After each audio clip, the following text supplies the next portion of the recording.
All right, we're going to go ahead and get started. I'm really excited about this conversation. My name is Amara Enyia, and I'm the Managing Director of Diaspora Rising. We are a transnational organization that works to advocate, educate, connect, and amplify issues of concern to the global Black diaspora. And we are having a really important conversation today, October 20th, which is the 1-year anniversary of the Lekki massacre. Many may, or some may not be familiar with the ENDSARS movement that began last year in 2020. And so we're having a conversation looking back 1 year later. What has transpired over the course of that year? How has the ENDSARS movement transformed Nigerians around the world? And what are we thinking as far as the way forward for the country, the impact on a number of fronts? And so we thought it was important to have this conversation because EndSARS was a pivotal moment in Nigeria's history. Thousands upon thousands of people came out throughout the country, but also around the world, Nigerians really made their voices heard. We know that the calls to action extended beyond SARS to really look at governance, to look at the state of governance in the country, and many, many grievances that have been issues for quite some time. And so we wanted to take some time to really reflect on the course of the last year and what it has meant for Nigerians, both in Nigeria and abroad, but also to hear from individuals who've been deeply involved in that work. And so I'm very excited to present to you the panel of speakers that we have today, who each in their own way and in their own space have been very much involved in the EndSARS work, have been very much involved in what's happening either in Nigeria and in the diaspora. And so we're also going to be able to watch a trailer for a film that has been developed. It's a powerful film that's developed and actually being released today that talks about and showcases the aftermath of the Lekki massacre and the impact of that and how it contributes to this ongoing EndSARS work that we're involved with. So without further ado, I'd like to introduce our panelists and give them a chance to introduce themselves to you. And we will start with Jamila, our filmmaker. If you can just introduce yourself to the audience, your background and your connection to this work. Hello, everyone. My name is Jamila Dankaro. I am a Nigerian British, or I live in Britain, writer and cultural curator, most of my work is centered around women's rights, art, film, photography, and travel.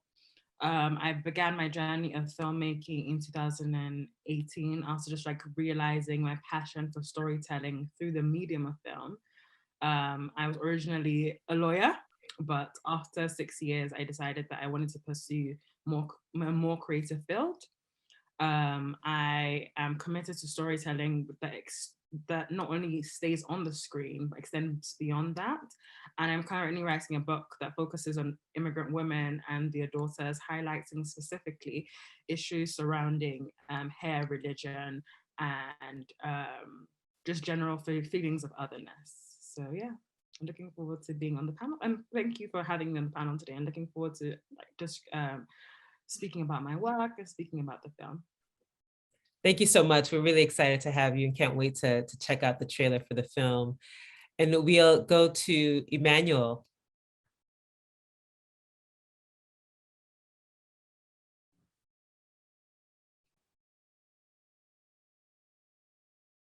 Emmanuel, if you can introduce yourself to our audience, your background, and your connection to the work. Okay, for some reason, I've been going in and out and I don't know what's happening. I don't know if it's me or the internet.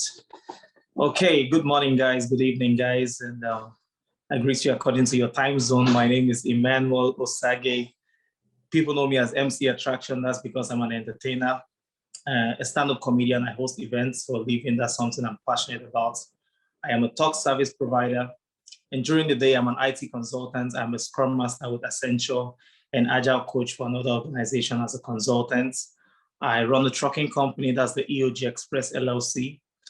And I also run a non-for-profit that's called Mentor Immigrants. And the aim of the non-for-profit is to equip our brothers and sisters in diaspora with marketable skills, teaching them how to learn profitable IT skills, teaching them how to leverage business credits to start their business and everything about business consulting. That's what I do with the Mentor Immigrant platform.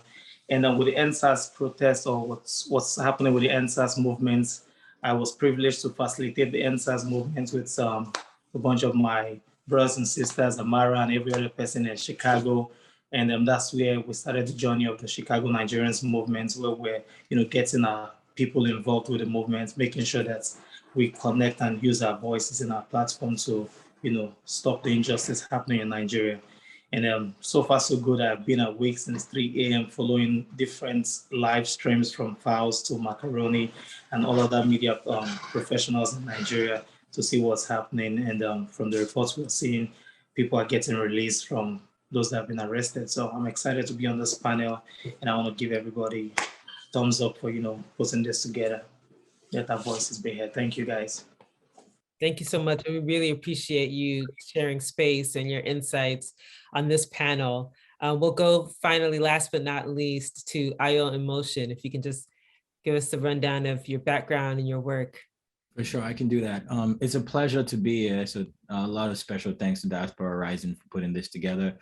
My name is AyoInMotion. I'm an Artivist, and it's because a lot of the times there's a intersection and interconnection between a lot of the artistic work and passions that I pursue, as well as my activism, and I think they're one and the same.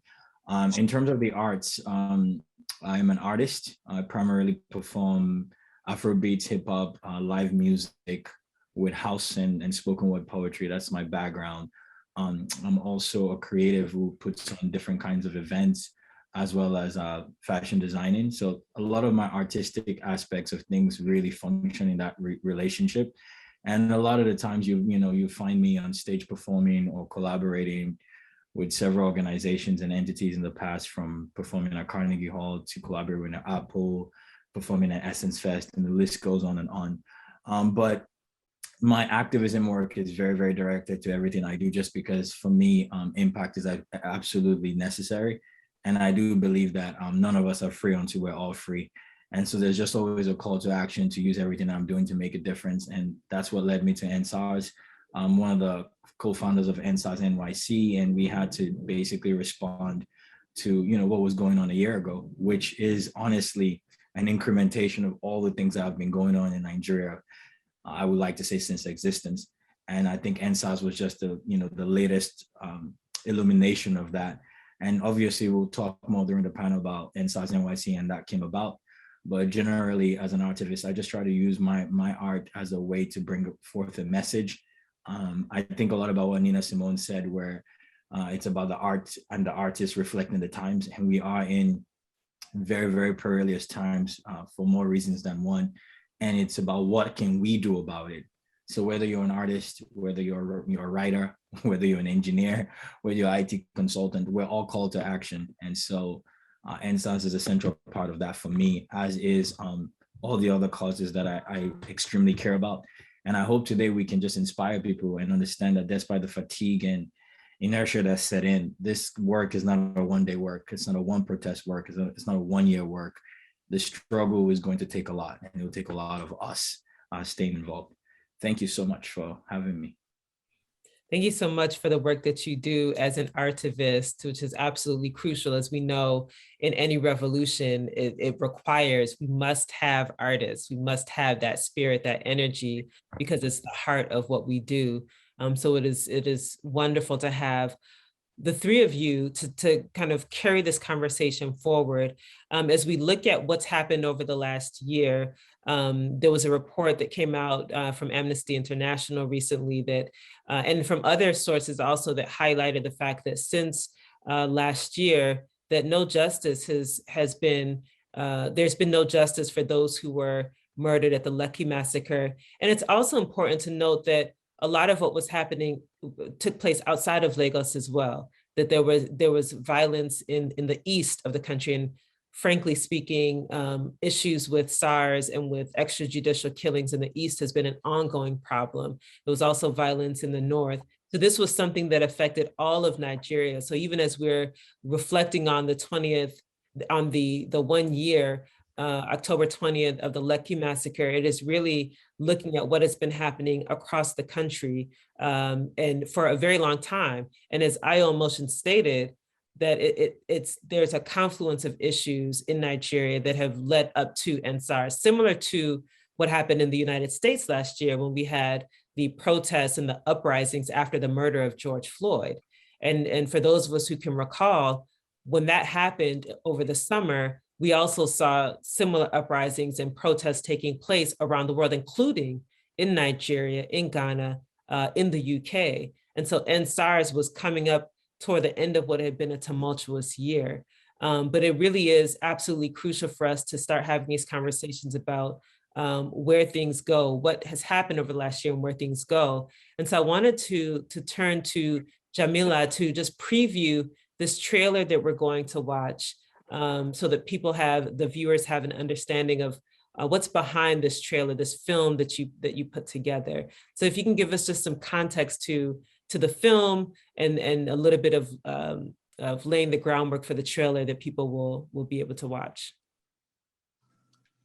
Yes, so the trailer just pretty much shows a glimpse into the actual Lekki massacre. I wanted to create a short film because I feel that a lot of the times with short films, you're immediately transported into the moment and the message is succinct, poignant, and a lot of things aren't lost in dialogue. In the trailer, you kind of see the two sisters who are at the protest, and you see one of them who's a lot more outspoken, a lot more, more of an activist in the real sense of the word, and the other one who is a little bit more laid back. And you see the differences and the fear and the violence that's happening around them and how they react to it. And you kind of feel the feeling of the moment is palpable. You are able to almost be transported to the moment, to what it was like on that day. And I wanted to make sure that we kind of immortalize the feelings, the emotions, and I wanted to make sure that it wasn't lost, a week from now, a year from now, 2 years from now. I wanted it to be a reference point. So hopefully it translates in the film. Awesome. So we're going to hand it over to our creative team and to play the film so our viewers can take a look at the trailer.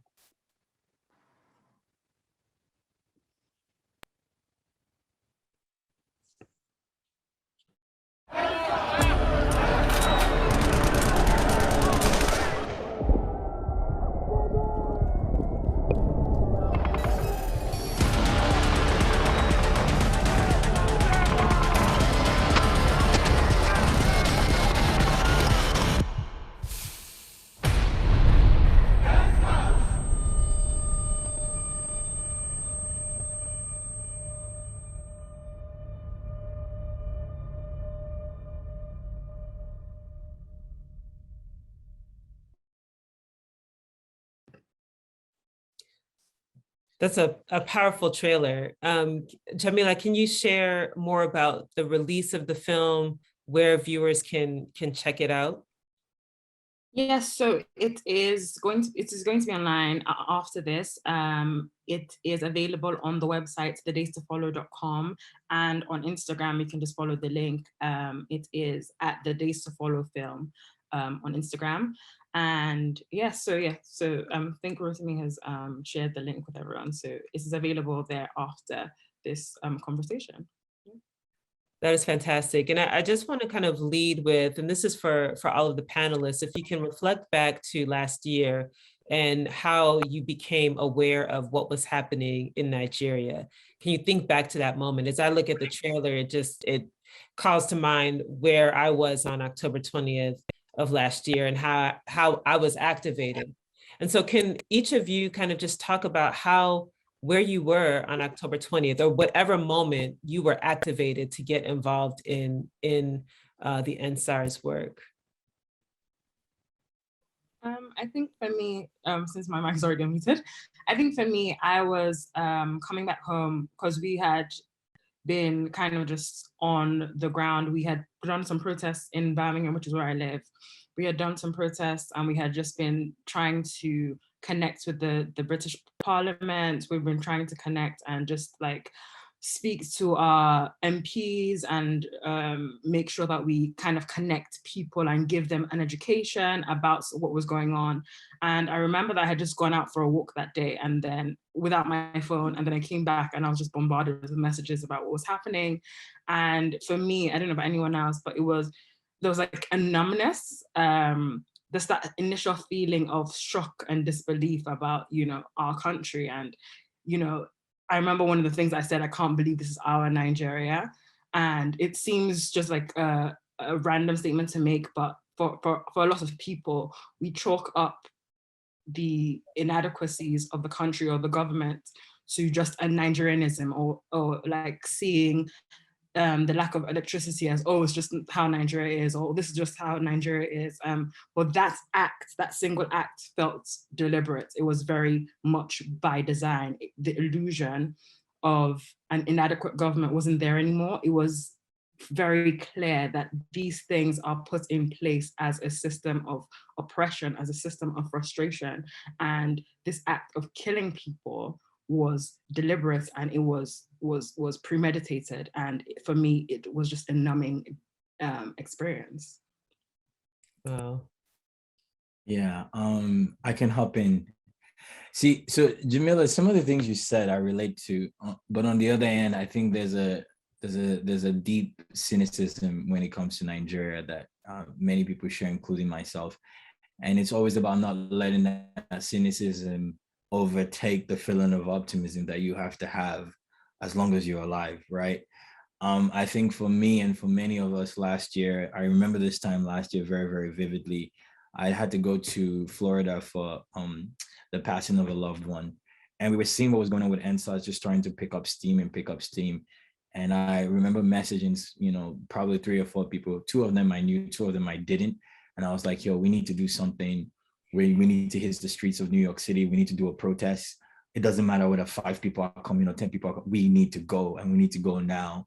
And then we had found out that the 2 or 3 people I was talking to, there was another person, 2 women, we were also planning something else, and we had seen on Twitter. So we just hit them up and said, look, we don't need to be splitting like this attention we're trying to bring and this focus. So this is what we're about to do. This is where we're going. What do you all think? And 2 of them just joined us, and like 5 of us just pretty much started ENDSARS. So ENDSARSNYC in New York literally started with me DMing someone and saying like, come with me, but whether you come with me or not, we're going to go. And in about 24, 48 hours, we organized a protest. And I think the first one, so I was still in Florida while all this was happening. And I remember our first protest, I was the one checking in on the live. I started the Instagram account. Like it was just all hands on deck. And within 24, 48 hours, we had our first protest. And within another 3 or 4 days, we had our first vigil, because the vigil happened after the massacre. So our first protest actually happened before the Lekki Toll Gate massacre. And then our vigil was in response to that. And then the final protest we had, which was about 2,000 plus people all over New York City. We walked from, you know, the consulate to the United Nations to New York Times.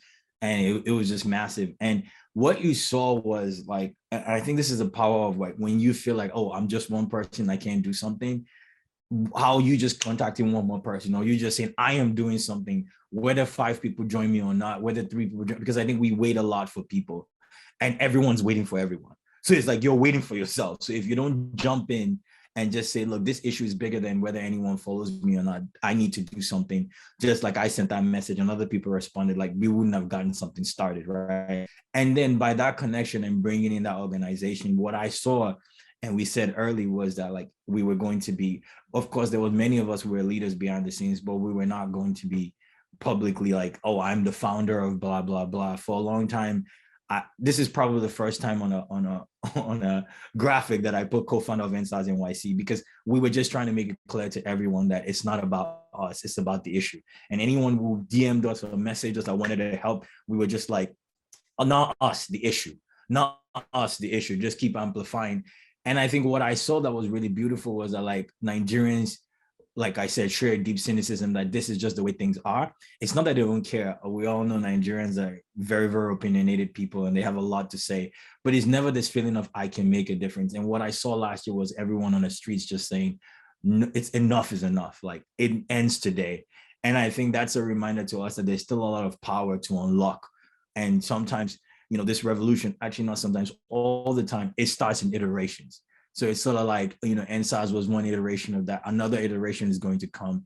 And is it going to be that eventually things change in 5 years, in 6 years, in 7 years? You don't know, but understand that like you are in this iteration, and what you do matters. And that's how it follows up to the next one. An example would be what happened with last summer with Black Lives Matter.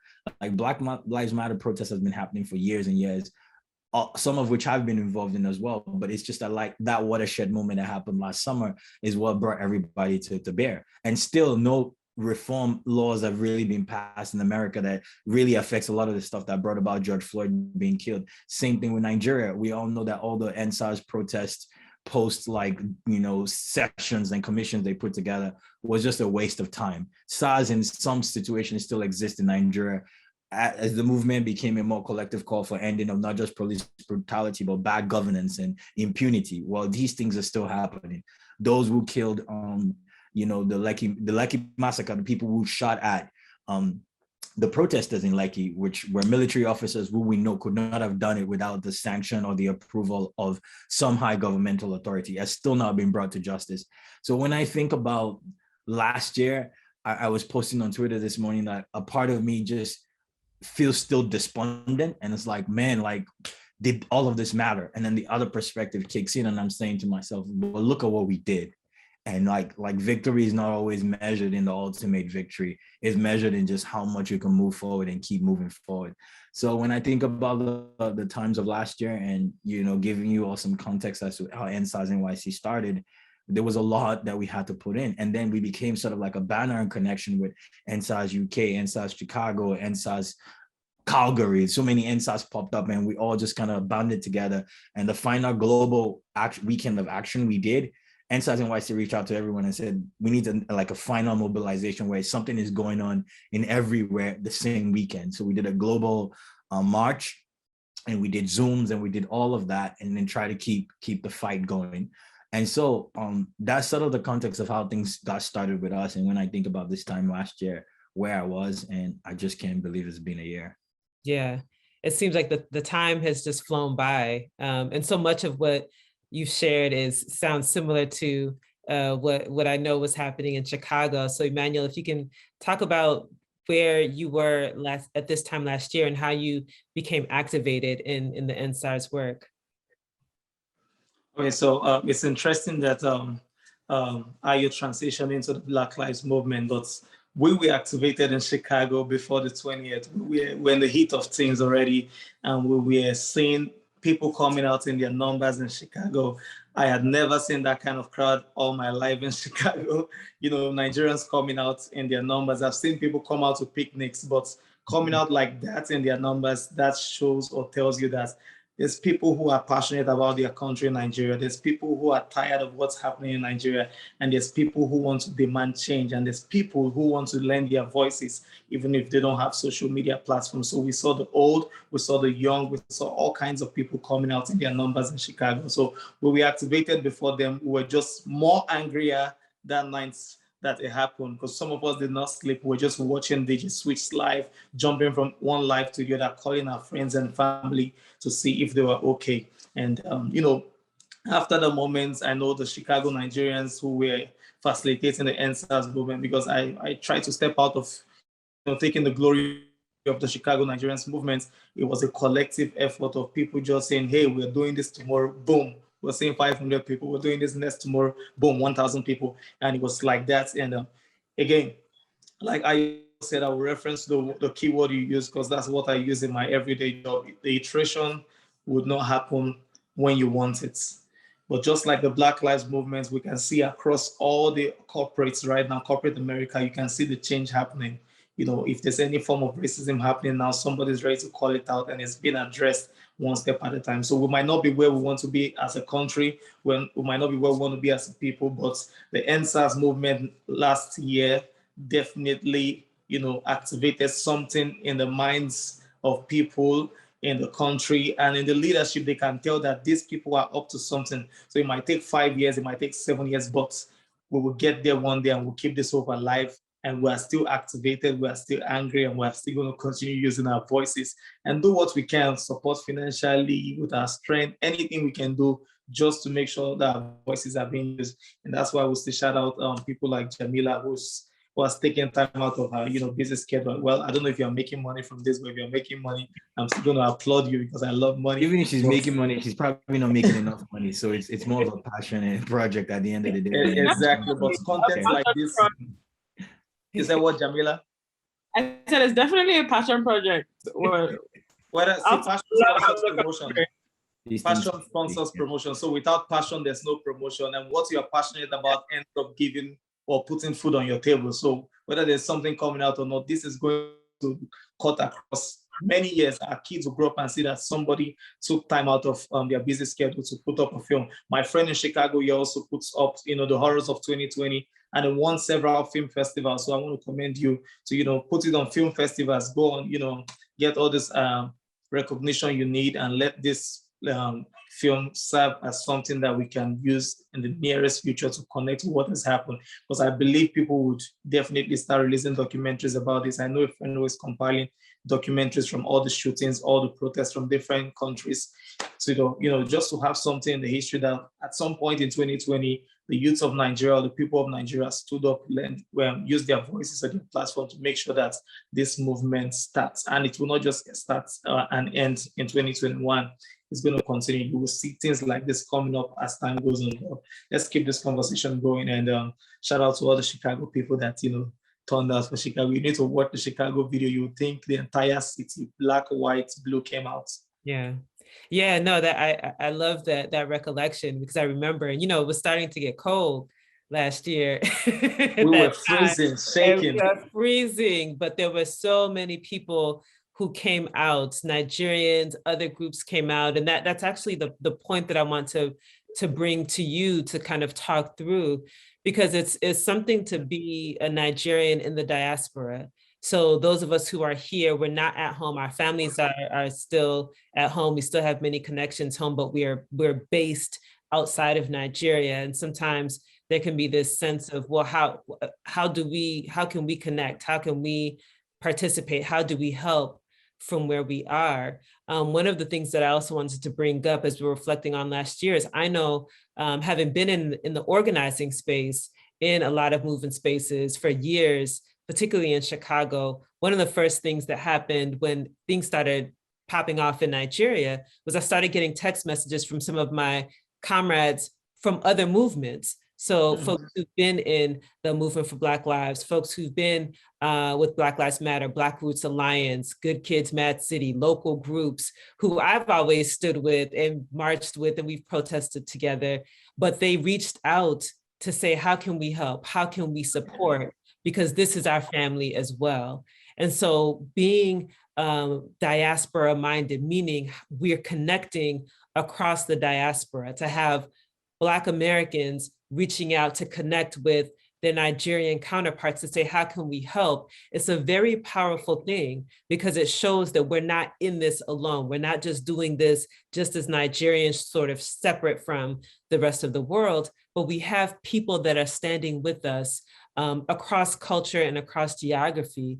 And so with that in mind, as we think about where we sit in the diaspora, what have you discovered, or what are you finding about how to make those connections to bring other folks along and to support the work of our family in Nigeria? That's a very, very good conversation to have, because the night we had... Oh, sorry, I wanted to just relate to what Amara was saying. No, go for it. Okay, so the night we had the candle night service, I know myself and Amara had the mic, and we're stressing on, helping each other, reaching out for supports. And this is what community building is all about. I remember we were stressing the importance of, community building and being there for each other. That was actually the season my mentor immigrant program was birthed. And up until now, since we did that ENDSARS protest, I made a lot of connection from that ENDSARS protest. People that knew I was in Chicago, but they had never connected with me. They've only seen me on stage. That was a deep connection for them to create. And out of that place, we had the Mentor Immigrant platform, and we've been able to mentor over 1,000 Africans, I don't want to use the word Nigerians, Africans in diaspora, to either landing a six-figure IT role, either starting up their business, cleaning their credit up, leveraging business credit to start their credits. We've brought several people on the Mentor Immigrant platform to just train people, educate people, empower ourselves, tell ourselves about profitable skills. And I use myself as an example, during the Mentor Immigrant workshop, and I will share a testimony of how that EndSARS protest led to, people finding their dream jobs and all of that. I was sharing with them in the workshop saying, when I started my trucking company, people were cheating me. And when I reached out to Nigerians, people were just, manipulating, taking money from me, messing my business. I reached out to some Nigerians. They would only say, man, not God, or it's just God that is helping us. And I'm like, we cannot keep doing that, God, when we have the same skin color, we're brothers, we're sisters. How can we mentor each other? And I came up with a slogan that says, mentor an immigrant today. Just make sure you are picking somebody to support. And after that day, we started having different Nigerians showing up to our mentor immigrant programs to say, hey, I'm doing 25 million in sales on my Amazon account. I'm doing this number in my trucking business. I'm doing this number of my credit business. So people started showing up and mentoring people. And we moved on from there. We organized a Black Belt Mastermind. Nigerians were dominated in the Zoom meetings. And from there, people wrote their visions. And up until now, we've seen people who are saying, thank God we started that movement, because people are landing their dream jobs, making six figures now from home without having to leave their houses, all from the connections we created from the EndSARS movement. So today, I want to implore all of us that we should continue that in that spirit of how can we support, how can we mentor, how can we encourage ourselves? Because that's what we saw from people coming out to lend their voices, to use their voices in the EndSARS movement. So we must not stop. We must keep going and keep pushing. So that's what I wanted to say. Ayo, you can jump in now. Ayo, no worries. I think everything you said was extremely important. Yeah, that's cool. I was just gonna say, because there's a lot of conversations about a lot of the connections that were made during the EndSARS movement, and I want to sort of address that, but also pivot to like what those connections could lead to, because I do not feel like it's been fully maximized. A lot of what you're saying that was happening in Chicago, Emmanuel, was also happening in New York, and I'm sure it was happening on different levels all across the world. You saw Nigerians show up, people who were activated. I saw a lot of elderly folks that I don't know when last they hit the streets for anything, maybe June 12, 1993. And then I saw, people as young as myself and even younger, right? And you saw a cross section of everyone. And it was cathartic to an extent. And what you also saw was like people just airing all the grievances and frustrations that they've been carrying for a long time. But what was in the undercurrent of all of that was a feeling of optimism and hope that, yes, maybe this can be the time, which is not something that I've seen in a long time. And what I've continued to see even in the years since EndSARS, and to an extent as the movement or the energy or the attention has dissipated, is still people sending me DMs directly saying, hey, I saw you involved, what's going on? Is there still anything happening? And then other DMs of people saying, hey, like, I just want to help out one way or the other. I remember a message I got yesterday, and this guy was saying that, he just works in IT. He's not an activist. He doesn't have a lot he has a lot happening, but he's not involved in this way. But he's like, some days he's just like, oh, nothing will change. And the other days he's like, I can't have that reaction. I need to do something. So he just said, whatever meetings you're having or anything, anyway, just message me and I'll show up. So I give this kind of range just to show that like, there's still an undercurrent of hope and optimism that is, and I use the word undercurrent because it tends to kind of fizzle and fade away with time. So it probably is not where it was a year ago, but it's still there. And until we tap into this undercurrent of optimism that still exists, it's just going to keep fading away in 2 years, in 3 years. And then EndSARS is just the memory, that one time that someone did something special. So I say all this to say that like, we need to figure out a way to really take this energy that has dissipated but still exists and consolidate it. Because what we got last year was, I remember a sign someone put up when we were protesting, Dominicans for EndSARS. We got solidarity from everyone, but we also got solidarity and attention from Nigerians. And if anything about Nigerians, we're massive, we're everywhere, right? And you saw people showing up in a way that they may show up for other things, but never showed up for this. So I think like it gets exhausting, it gets frustrating, it gets tiring because we all have a lot we're juggling. But there's still a responsibility, I feel, even the days that I look at capacity and is lacking, and I say, it's a calling. So when you're called, you don't have a choice. We need to figure out a way to tap into this slight optimism that still exists, because when you look at the road to where to go, there's still 2023 coming up with elections. And in Nigeria, that's usually the central way to change things because everyone's paying attention. And that's where the power tends to reside. And if there's anything about Nigerian politicians, they're consumed in it and exhumed with power. It's all about power, less about the people. So if there's any place that we can put all our direction to, it would be to that. And to keep the clarion call of ENDSARS just still evident and ringing. And also leveraging a lot of the political capital we have in this country, which we do have, but we don't use enough for causes that are related to Nigeria, because there's also that pressure that could come. And that was something I was hoping we could leverage in the aftermath of ENDSARS that still hasn't been leveraged. So I think we just have to stay at the forefront of this and keep conversations going and figure out an action plan, because if not, this is just going to go away and go away and go away till it's gone.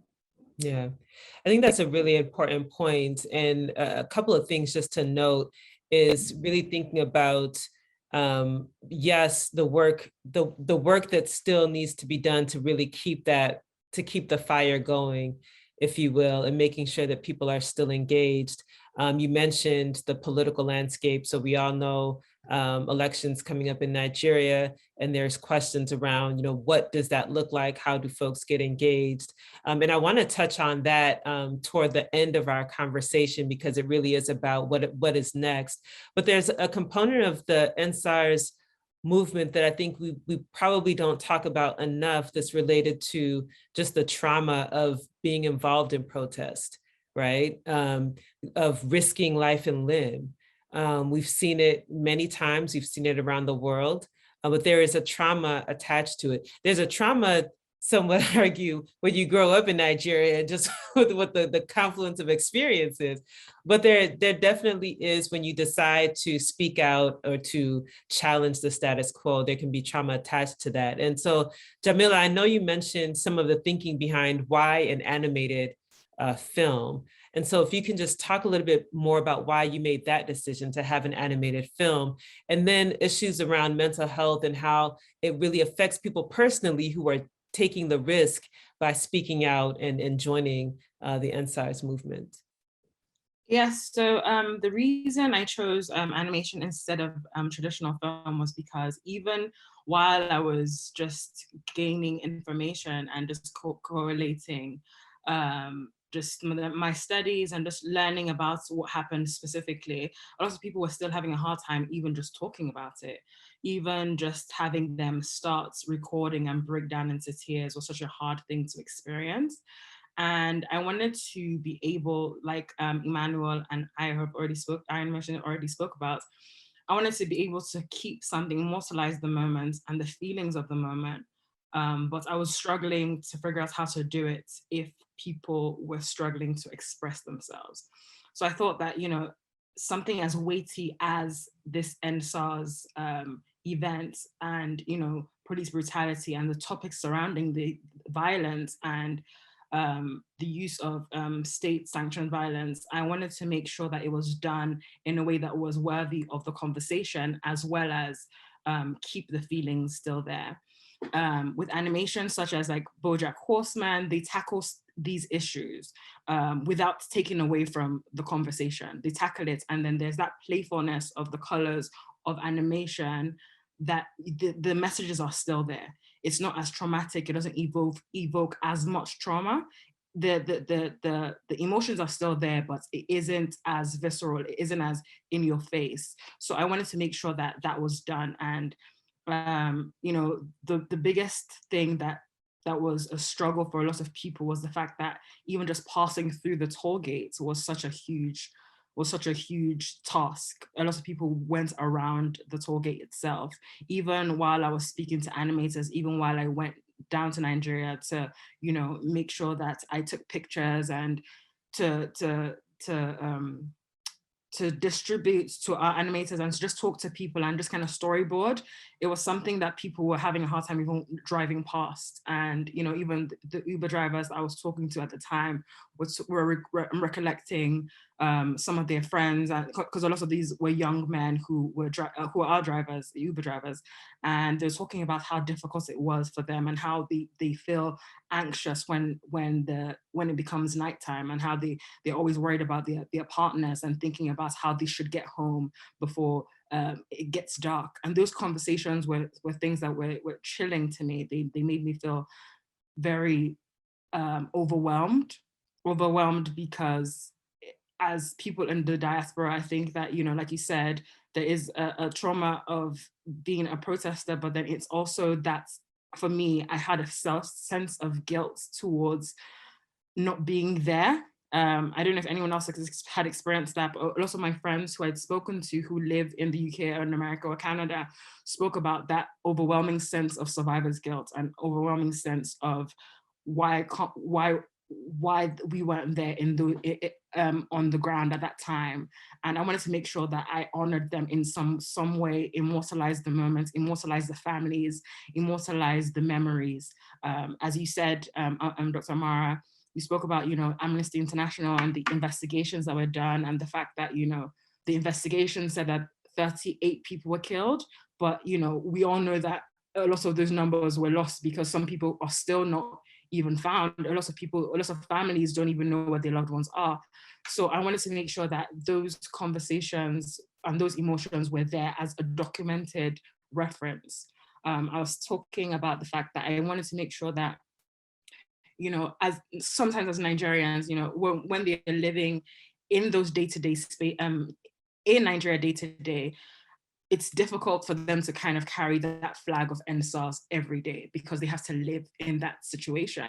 But as people in the diaspora, we have a little bit more of freedom to kind of carry the baton for them and hold space for them. So I thought that creating a film would make me able to do something that, so they didn't have to carry that burden by themselves, essentially. So yeah, no, that makes total sense. And I think for those of us that are, one is, it's really important for us to acknowledge the you know, the protesting. It's not just, you know, we're out to feel good and happy, right? There's a lot of angst, there's a lot of anger, there's a lot of pent up frustration. I mean, we know, I can remember back to when I was little, the overnight calls, yelling into the phone about what was happening in Nigeria. I mean, there have been so many, like, this is what we we grew up with. And so there is it's difficult to witness what's happening. And if you're not on the ground there can be a sense of helplessness, or even a sense of guilt about not being on the ground. Just a point that I wanted to bring up, because, and I think AyoInMotion brought it up, and Emmanuel as well, was just about the intergenerational composition of the rallies and the protests and the vigils.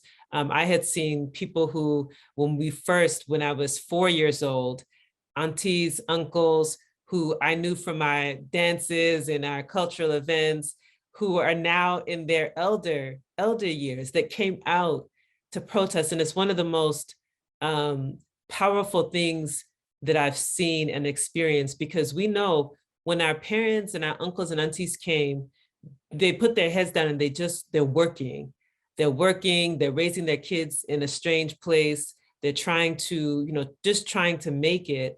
And so there often isn't as much of an ability to be engaged in social movements or to be tapped into any protest movements or any of those things, or even to engage politically, getting involved in elections or following closely elections, whether here or in Nigeria.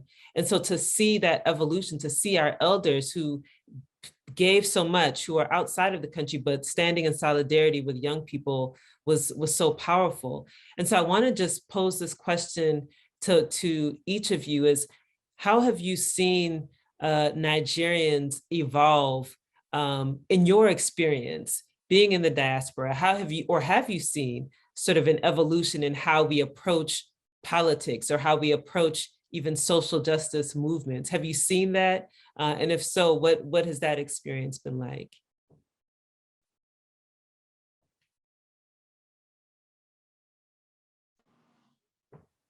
So can I go? Sure. Is somebody going first? No, you could take it away. Okay, so for me, I have not seen any involvements happening, and which is very painful, because I feel like if we did protest back to back for 3 weeks last year, from September to October, from the 1st of October to 20th, and we did not get the results we wanted, we can have a blend of protest and something different, something new. Yesterday, I was looking at the presidential candidates for 2023. There was no youths on the poster, no youths, no Nigerian youth. There was nobody under 40 on the flyer. So what have we been doing from October last year up until now? We've been having conversations on several platforms, but we don't have action plans that can get at least one youth up there. So I was thinking people like the Fellas family that had a movement, something MVM or MDM that they had formed. They were moving from state to state, sensitizing and creating awareness about the 2023 election, the importance of getting your PVC. But up until now, we've not even placed youths at the grassroots level. So it feels like the youths have, when people are too jobless, there's misplaced priorities. So the government is not providing job. They are not busy doing something, but the enthusiasm, the optimism we started with from October last year that yes, we're ready to take over, had just dropped from nowhere. And from what we can see, these older guys are ready to use money, pumping money. You can even tell from some of our favorite bloggers in Nigeria, I will not mention names. Some of them are deliberately posting these old heads just because they've taken money from them. So the same people that we campaigned with, that were promoting the ENDSARS movement and all of that police brutality, the bad governance, these are the people who have now taken money from people or the politicians to help them campaign for their 2023 elections. But what we can do, or where we can come up, like for me, when I see those things, I am always commenting on those blogs. I hope the youth can tell that some people are taking money from somebody and they are deliberately promoting this person just to put it in the face of other people. I hope we can speak against it. So we should keep speaking, against things like that and using our voices. But I don't see any involvement so far. And I pray and hope that people can come together and plan strategically about 2023. Because if we don't do that, we're going to be stuck again for another 10 with another old head that we're running away from. So if I think where we are missing it is that we think there's a new party that will come up somewhere, and it doesn't work like that. The Democrats and the Republicans, APC, PDP. So it's either you fit into these people, pumping more youth into these political parties so that we can flush these old heads. But our youths are not getting involved. They are not getting engaged. All they are looking for is, Big Brother Nigeria, which is very, very painful. So if we can keep, spreading the news to them, sharing what needs to be shared, let's keep doing what we can do to let them know that 2023 is around the corner and nothing has changed from 2020. I want to go to AyoInMotion, although I guess the reality TV phenomena is worldwide and its popularity is worldwide. But AyoInMotion. Yeah, so I slightly disagree with Emmanuel, but I also agree. So I'm gonna try to contextualize it. But the first thing before I do get to the points Emmanuel made is I want to just directly respond to what Dr. Amara was saying. I think there has been an evolution to a certain extent. I just think about even conversations I was having with my parents when ENDSARS first started, and them just feeling like, oh, what are the people in the streets making noise about? Not to say that they do not, they've also obviously been stopped by SARS, but it was just this thing of where's this going, versus I think some of the old heads who joined us on the protest. Yeah, so I'm just trying to say that there was a difference between the response and evolution of the older folks in Nigeria versus the older folks in America, right? And then what I did find is towards the end of ENDSARS, those in Nigeria, the older heads, including my parents, who were initially just very dismissive of it, where they kind of started to come around oh, okay, I see what's going on here. I see this point. So there was an evolution. There's also an evolution right now in terms of back when the older generation came here, as Dr. Amara was saying, the aunties and the uncles and the parents, and their whole thing was, I've gone to America, I'm just here to earn, make a better life for my kids. The technological advances that were there, that existed then, are different from now. Social media has played such a huge role in the way protest movements are made. Like what we did, what was done in Chicago, was done everywhere, would not have been possible. And even the collaborations without the advancement of social media and how quick it is to share.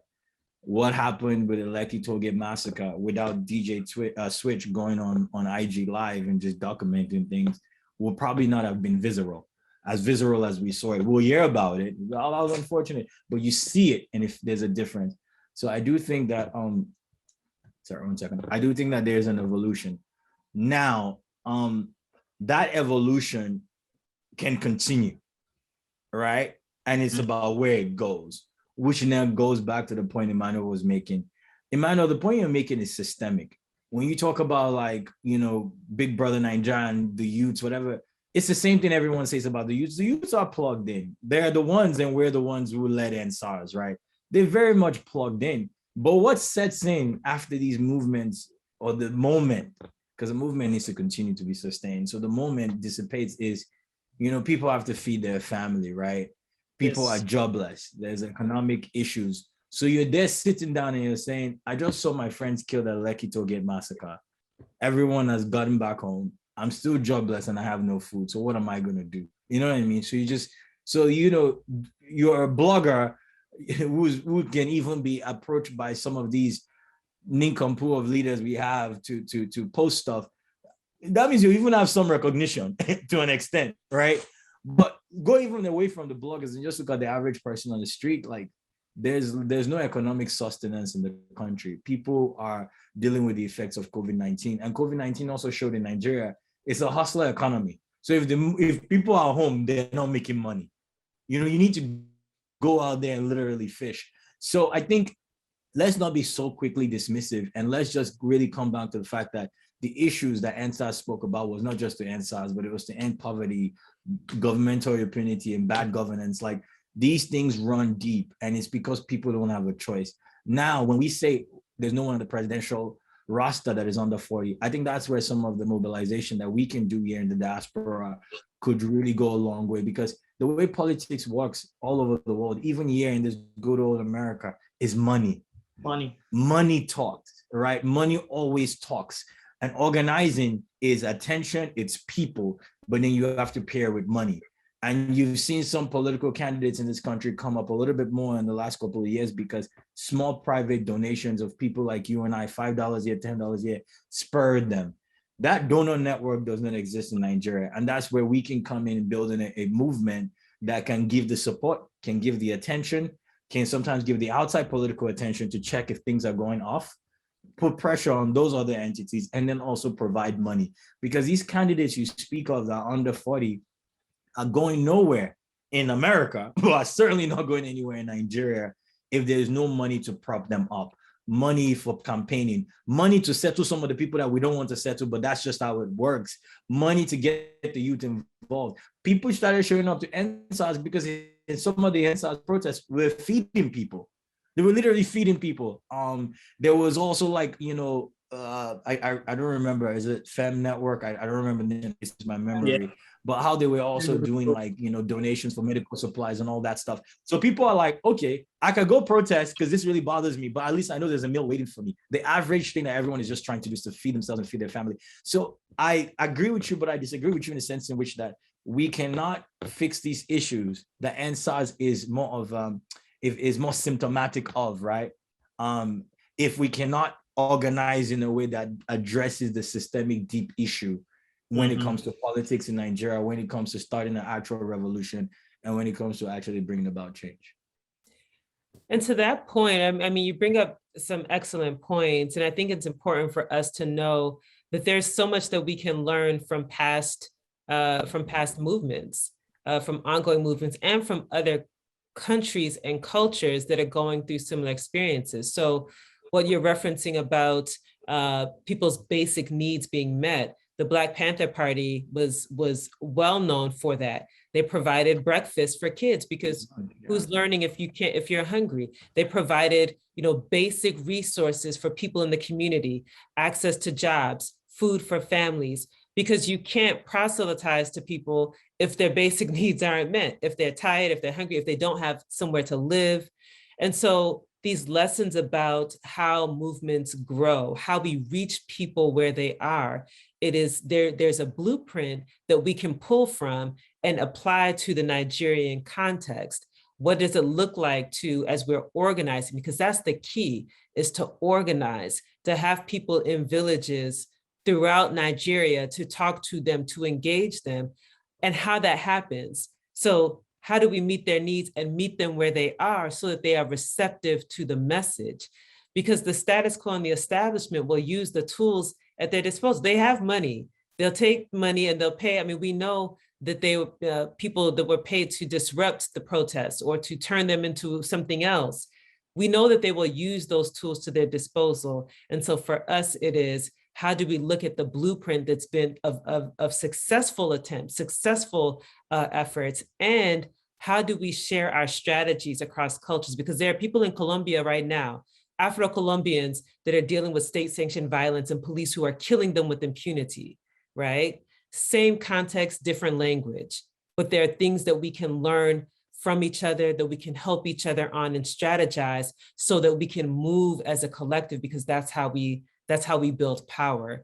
And so I wanted to really just to touch on that, and then really give there's Nigerians on this event, so we know how we can go on all day talking about these issues, but I wanted to create space for each of you to just talk about where we go from here. I know you've touched a little bit on the political, a little bit on the organizing, a little bit on mentoring people, but in your view, as we wrap up this discussion, where do we go from here? What does that look like within the context of ENDSARS or within the context of Nigeria more broadly?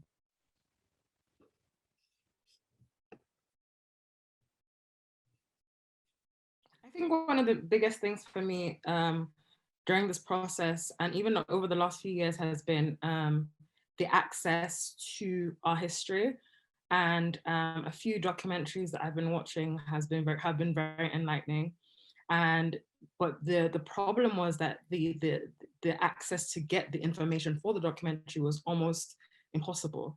And I think that we need to create spaces in which we educate one another and give ourselves the space to understand where we are coming from and what Nigeria looked like in the past, so we can help be guided towards the future and how we tackle it and how we tackle the government and create a system where we are not caught unaware, where we are not, in a place where we are blindsided. And that was one of the biggest things for me during this time, is that, there were certain, pieces of information that showed that these things had happened before, not necessarily in the same magnitude, but some similar things that had happened in different parts of Nigeria. And if we had been aware, we would probably have been more prepared. So that was one of the biggest things for me. That's a great point. So access to information, creating awareness around issues so that we can be proactive about them. AyoInMotion, Emmanuel? I just automatically defer to Emmanuel because I feel like we're always trying to talk at the same time. So Emmanuel, follow it. And if you need Dr. Amara to restate the question so you can be reconnected, I'm sure she can, but I'll defer to you and then I'll hop on after. Okay, please. I was just checking work email, so please, you can. Yes. No, just talking about, as we look forward, where do we go from here, in your view, within the context of ENDSARS or Nigeria more broadly? Okay, so for me, if Ayo is not going, I think we should just continue having these conversations. And shout out to Dr. Amara, always, for reaching out and getting us involved in this. That's what we need: involvement, using our platforms, reaching out where we can be of help. And if we have to support, like Ayo said, money is involved. So let's try our best. If there's a GoFundMe, just put your $10 there. You never know how far it can go. Just keep using your platform and reach out to people in Nigeria. And once again, shout out to Jamila. If you need any help with, filming or anything, any idea, I can brainstorm with you at any time. And for everybody on the call, thank you guys for tuning in. There's about 150 of us here, so shout out to everybody. I would say on my, thank you, Manu, for that. And I echo a lot of your sentiments. I'll say that I think, yes, we do need to keep these conversations going. I think with this 1-year anniversary, people have kind of been reawakened in a sense. So I think these conversations can certainly continue to happen. And I think they can be forums that, whether it's happening bi-weekly, it starts to lead to actionable results, of actually action items. Because one thing we tried to do after ENDSARS was, there was an exhaustion that people were feeling. And I remember telling everyone, I said, okay, we need new energy. There's people who through ENDSARS wanted to be involved in ENDSARSNYC. And so we brought in a new set of people to ENDSARSNYC just to kind of keep things going. But we sometimes really struggled to keep it happening because, we were also trying to then build an organization from a moment. And, people who have not necessarily worked together before, but it's different when you're working together for something right there happening. Protest in 24 hours, 48 hours, just all hands on deck versus, okay, now let's actually build an organization. And we face challenges with that, right? With the continuity, there's a lot of frustrations that I felt and others have felt. So there's no right or wrong, but just the reality, and it can be very tiring. And then to an extent, I'll be honest, certain people just moved on, not because they don't care about Nigeria. And I think I had to always remind myself of that. Everyone cares. They come from a place of care. If not, they wouldn't have been there in the first place. And so understanding and granting the grace, but also understanding that while others have moved on, there are still people who are waiting to be activated. So I think conversations like this need to continue to happen. I think Diaspora Rising can play a role in that. Low stakes, no pressure, but let's just continue this conversation. And then after a month or two, I was like, okay, what's the first action we want to take?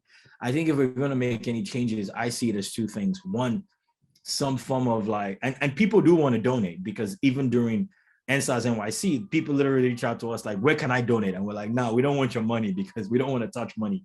But there still exists a strong donor base that can still be activated of people who put in money. And that money can be used, first of all, to start to deal with the poverty situation in Nigeria. Even if it's just one thing, we're all right, we're always going to put money into this. Every Friday we'll feed people, or we're going to build a school, we're going to do something that has to just directly deal with what is going on ground with poverty.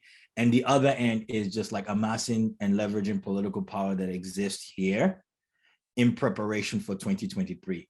And so when I say leveraging and amassing political power, I don't just mean Nigerians and Nigerian supporters and Nigerians that can access other people in leadership in governmental spaces in America. I mean that, but I also mean in terms of just people who are just, working every day, going to do what they need to do to earn. People that Emmanuel knows, that I know, that Jamila knows, who are just hey, let me know when you need me. I'll show up for a meeting once a month. Or I'll donate 20 pounds or $20 or 20 whatever a month if you need me. They care. And even if that's where they meet us at. And then we start to amass that. And we have all of next year to be able to make that happen, because then you enter into 2023 saying, we've done two things. We've been able to amass all the political and social power and access and presence of Nigerians here in the diaspora. They're ready, they're armed. And when you have that, people pay attention. And look at what we've been able to do on ground. We fed 100,000 people in a year. People respect numbers. And then those two things then positions you to either be able to have impact in 2023 on a large scale or on a small scale that then just continues and continues and continues and continues. So I think there's a path forward, but there exists a vacuum of leadership. And I think there are many people who are ready to be leaders and to do what they need to do. But I think convening organizations like Diaspora Rising could really play a difference in bringing its organizing experience, because that's also something I noticed in the aftermath of ENDSARS, and as we're trying to build ENDSARSNYC, many people don't have organizing experience. And this organizing thing is an art and a science, just like everything else is. It's not just, I showed up today to make noise. There's part of it, but it's really an art and a science, and how you move really matters. And that was some of the things we face with people who just haven't organized before. And it's oh, I know you have opinions about this and they're valid, but we need to act this way, because time and time again has showed that when you move with A and you put pressure on B and it affects C, then D happens. So hopefully that can be something that moves forward. That's just my 2 cents. Yeah, I mean, I really am so grateful for your insights. And I think a couple of the points that you made, particularly around what happens next, and just emphasizing that everyone can do something, right? I think a lot of times people become paralyzed because they're waiting for the big thing that they can do. The big, they're going, if you're going to run for office or do something big. And in reality, it's the aggregate of the little things that we all do collectively that creates the change. So if it is attending a meeting once a month, sending an email, sharing some information, sharing an article, donating to whatever fund, those little things add up, and that's what creates the change. And it also encourages people to feel that they can do something, that there's no place for them, because trust me, there's room for you and there's a need for you to get involved no matter what you're bringing to the table. There's no big things and there's no things that are more important than other things, just like there are no people that are more important than everybody else. And that's collective spirit, I think, is what we need to move forward. So it has been just an absolute pleasure and an honor really to engage the three of you in this conversation. I know that we're certainly planning on ongoing actions that will create space for strategizing as we look at the next year, so that we can do some of the things that the three of you have mentioned in your remarks today. I want to encourage folks who've been sharing the information for each of you in the chat, Instagram pages, email addresses, the link to the film, Jamila's film, which again premieres today and will be available. And we'll be sending it out through our networks also, so that folks can watch it and hopefully respond. And we want to invite all of you to stay connected. We certainly hope to stay connected with each of you to continue to build on this moment, especially as we look to the future. But we also just want to honor your presence and your insights that you shared. And thank you so much for spending the time with us. And we're looking forward to seeing you all on the front lines. So with that, thank you so much. Thank you. Congrats, Jamila. Thank you so much. Congratulations, Jamila. And Emmanuel, it's a pleasure to meet you. I hope we can find ways to keep working together. And Dr. Amara, thank you for moderating this auspicious panel. It was a lot of fun to be on. Likewise. Thank you so much, everyone. Thank you, guys. Have a great day, everybody.